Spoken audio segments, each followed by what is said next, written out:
Hello guys, Assalamualaikum dan salam sejahtera. So hari ini kita akan buat ulang kaji lagi untuk pecutan terakhir CJ Pelajaran Malaysia subjek Sains. So kali ini kita lihat sebelum kita start, kita nak tahu soalan kertas 2 ni dia ada bahagian A, B dengan C. Kalau kita nak dapat A, at least kertas 2 ni kita kena target 59/70. Itu pun kalau objektif dapat 37. So kalau rasa stres, kurangkan sikit target. Kalau dapat A minus, paling kurang kena dapat 52/70 dalam bahagian kertas 2 ni. Tapi kita kena sentiasa target paling tinggi lah A. Okey. Kalau korang dah last minute tak nak stres sangat, okey, sekurang-kurangnya korang kena dapatkan C. Paling kurang korang dapatkan separuh daripada 70 markah kertas 2 ni, paling kurang dapat 35. Dekat objektif pun per 50 paling kurang dapat 25. Tapi kita kan dah usaha lebih. InsyaAllah korang boleh dapat paling tinggi B+, A minus ataupun paling maksimum A ataupun A+. So good luck. So kita akan cuba huraikan bahagian A, B dan C satu persatu. Okey, mari kita tengok bahagian A 20 markah. Bahagian A ni soalannya direct, sangat direct. Untuk dapatkan 20 markah, kita ada section dia, satu section 5 markah. Dia ada 4 section, soalan 1 sampai 4. Kalau tengok soalan yang pertama, dia cakap Raja 1 dan 1.2 menunjukkan satu eksperimen dijalankan untuk mengkaji sifat fizikal bagi molekul dan atom. Sebelum jawab, kita kena tahu apa tu molekul, apa itu atom. So, secara teorinya, molekul ni, contohnya macam serbuk-serbuk ni, dia mempunyai takat didih yang rendah. Kalau kita panaskan, dia akan melebur. Kalau atom ni, takat didih dia tinggi. Contohnya besi, contohnya apa lagi? Kuprum, contohnya zinc. Itu adalah atom. Dia diikat oleh daya tarikan yang sangat kuat antara atom tersebut. Itu atom. Takat didih dia, takat lebur dia tinggi. Kalau kita panaskan, impossible, dia akan melebur. Okey, itu secara teorinya. Secara teori lagi, molekul dia diikat, zarah-zarah dia diikat oleh tarikan yang lemah. Kalau atom tu diikat oleh daya tarikan yang kuat. Okey, habis dekat teori, kita pergi kepada soalan. Kalau kita tengok Rajah 1.1, dalam mangkuk pija tu ada serbuk sulfur. Sekarang dia panaskan serbuk sulfur. Kalau Rajah 1.2, dia panaskan plumbum. So, kalau korang secara teori tengok, okey, sulfur, kita belajar sulfur dia adalah molekul. Plumbum, dia macam besi. Dia macam kuprum, macam zinc, dia adalah atom. Kita pergi kepada soalan. Berdasarkan Rajah 1.1, apakah pemerhatian anda tentang peleburan bahan-bahan ini? Okey, kalau kita tengok, jenis bahan sulfur, peleburan bahan, ya, peleburan berlaku kerana dia adalah molekul. Sebut plumbum, tidak. Dia tak melebur kerana atom ni dia diikat oleh daya tarikan yang kuat. So, dia takkan melebur. Dia mempunyai takat lebur yang tinggi. Okey. Soalan yang kedua. Simple je. Dia tanya kat sini. Berdasarkan jawapan anda, yang manakah mempunyai takat lebur yang tinggi? So, of course lah plumbum. Sebab plumbum ni dia tidak melebur. Okey, kita pergi kepada soalan yang ketiga. Berdasarkan jawapan anda, nyatakan satu inference. Maksud inference ni, dia nak kita bagi sebab. Apakah sebab?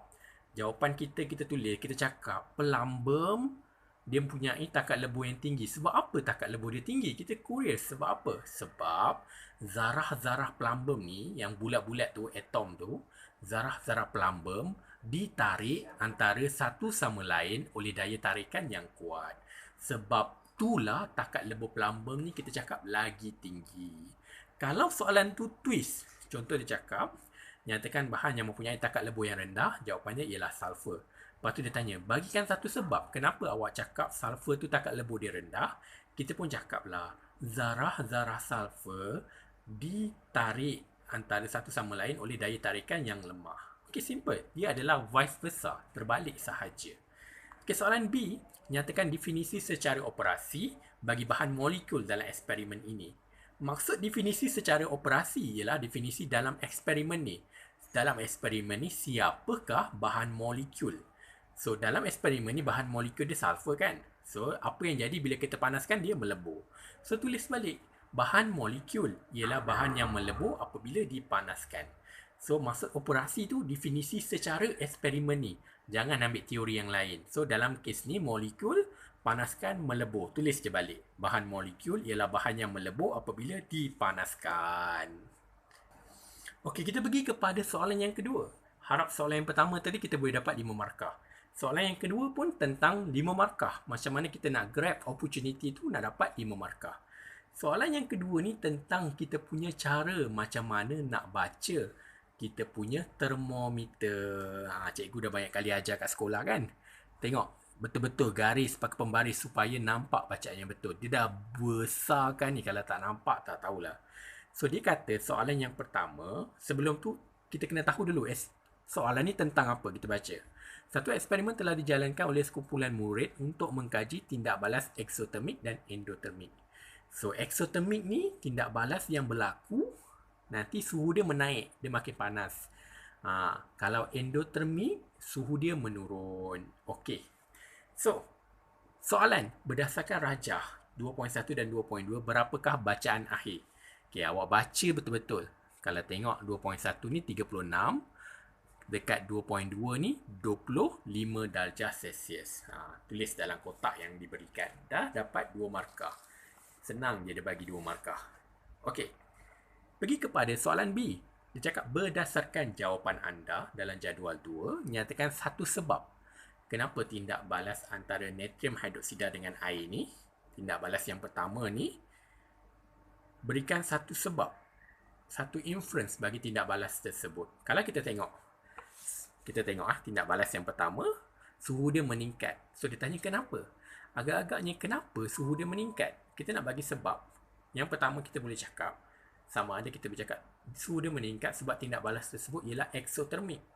Selain tu kita boleh jawab, kenapa suhu makin naik? Sebab haba terbebas apabila natrium hidroksida bertindak balas dengan air.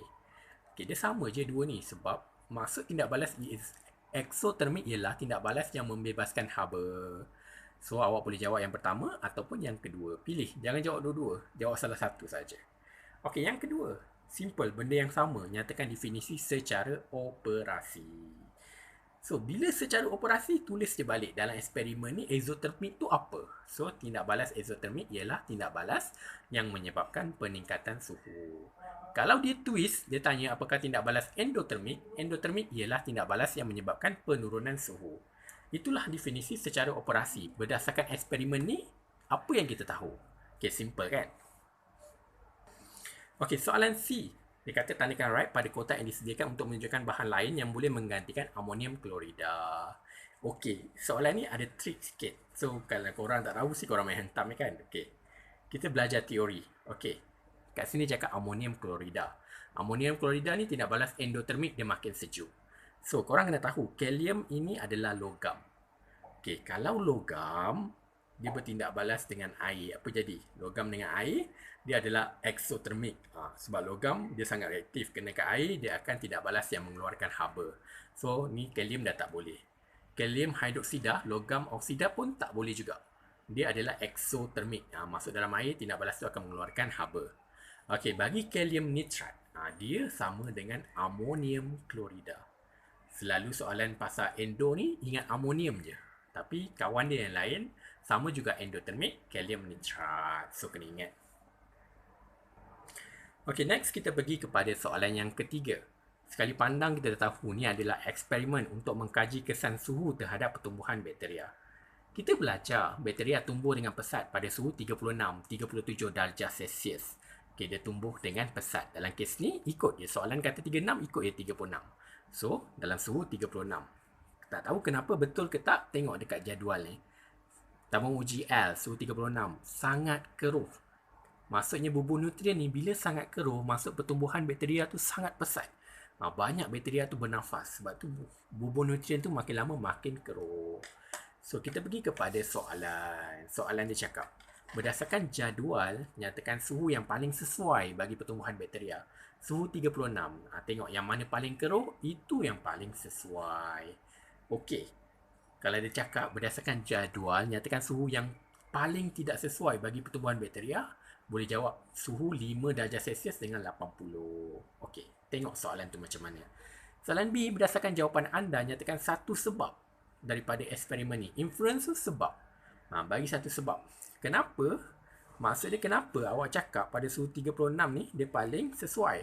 Sebab bakteria bertumbuh aktif pada suhu tersebut. Tu jelas sebab dia. Okey. C. Nyatakan pemboleh ubah dimalarkan. Okey, dalam jadual ni cikgu selalu ingatkan. Kena ingat. Yang sebelah kiri ni, suhu ni, perbezaan suhu ni, dia adalah pemboleh ubah yang dimanipulasi. Sebelah kanan ni, yang paling hujung ni, kekeruhan bubur nutrien ni, dia adalah pemboleh ubah bergerak balas. Jadi, dimalarkan tu apa? Dimalarkan dia ada dalam eksperimen ni, tapi dia tak penting. Apa yang ada dalam eksperimen ni? Tengok. Korang boleh tulis isi padu bubur nutrien, jenis kultur bakteria pun boleh. Dia ada tapi tak penting. Boleh pakai apa? Bakteria apa? E. coli. Nak pakai bakteria apa? Tak kisahlah. Bacillus apa-apa ke? Pakai je lah bakteria. Tak kisah, janji. Dia ada tapi tak penting. Itulah yang dimalarkan. So kita jawab jenis bakteria. Okay, soalan D. Berdasarkan eksperimen ini, nyatakan definisi secara operasi. Kalau kita tengok soalan ni, dia kerap menanya tentang definisi secara operasi. So, bakteria. Dalam eksperimen ni, siapa bakteria? So, bakteria ialah mikroorganisma yang menyebabkan bubur nutrien menjadi keruh pada suhu 36 darjah Celsius. Simple je. So, dia tanya faktor lain. Apa? Nilai pH. So, kita kena ingatlah. Bakteria ni tentang suhu, nilai pH, kehadiran cahaya, kelembapan. Kena ingat, dia punya faktor-faktor yang mempengaruhi pertumbuhan bakteria.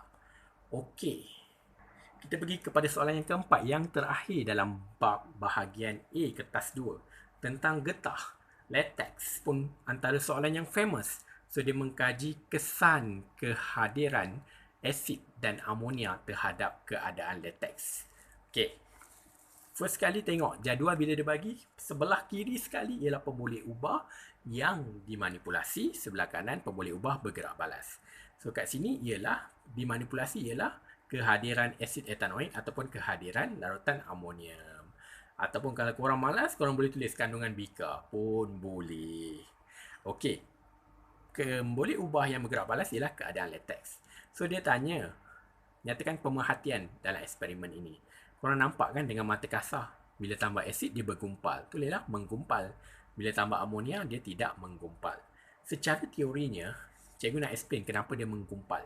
Kerana latex ni, getah ni, secara aslinya, secara azalinya, dia dikelilingi oleh cas-cas negatif. Kalau getah sahaja. So, bila tambah asid, asid kan ada cas positif. Cas positif tu, dia akan meneutralkan cas-cas negatif di sekelilingi latex. Jadi, latex yang lain boleh bergabung dengan latex yang lain menjadikan dia bergumpal. Okey, bila tambah amonia pula, amonia ni casnya negatif. Bila negatif bertemu dengan negatif, dia tidak boleh menggumpal. Okay, simple je sebenarnya teori dia. Okey, sekarang dia tanya, nyatakan pemboleh ubah yang bergerak balas. Tengok je dekat jadual ni dah ada keadaan latex. Okay, C. Nyatakan definisi secara operasi bagi asid. So, asid ialah bahan yang menggumpalkan latex. Dalam kes ni, asid tu apa? Tengok dalam eksperimen ni je. Jangan cakap asid, pH dia 1 sampai 6, tak boleh. Kena tengok dalam eksperimen ini. Asid ialah bahan yang menggumpalkan latex. So, soalan D, dia kata apa yang boleh ganti asid? Benda yang masam. Jus limau. Kalau ada cuka. Ubat gigi ni pahit. Dia adalah alkali. Garam ni bukan. Garam ni dia bukan asid. Dia bukan alkali. Asid campur dengan alkali dapat garam. Okay, next dia tanya mengapa latex tidak menggumpal dengan termometer dalam keadaan semula jadi. Ini cikgu dah explain tadi. Secara teorinya. Okay. Secara semula jadi, zarah-zarah getah saling menolak antara satu sama lain kerana mempunyai cas elektrik yang sama, iaitu negatif. Sebab itulah bila contoh kita ada banyak getah, kita ibaratkan dalam kelas kita tu ada 40 orang, 40 orang tu adalah getah. Cuma tu adalah cas-casnya negatif. Ibaratkan macam inilah. Kelas A semua lelaki. Kelas A semua lelaki, dia negatif cas dia. Kelas B ada semua perempuan. Okay, tengok kelas A semua lelaki, ada 40 orang. Cuma negatif, dia akan langgar-langgar each other. So, dia tidak akan menggumpal. Tiba-tiba ada seorang perempuan, nama dia Siti, masuk dalam kelas A. Siti ni cas dia positif. akan berlaku penggumpalan sebab apa? CT positif dengan negatif, dia akan bercinta. Dia akan melekat, dia akan menggumpal. Itulah sama macam getah. Getah ni kalau jumpa asid, dia akan menggumpal. Okey, itu je untuk bahagian A. Kita akan sambung bahagian B nanti. Jangan lupa like, komen dan subscribe. Jangan lupa mengulang kaji. Penceritaan terakhir. Terima kasih. Bye. Assalamualaikum dan salam sejahtera.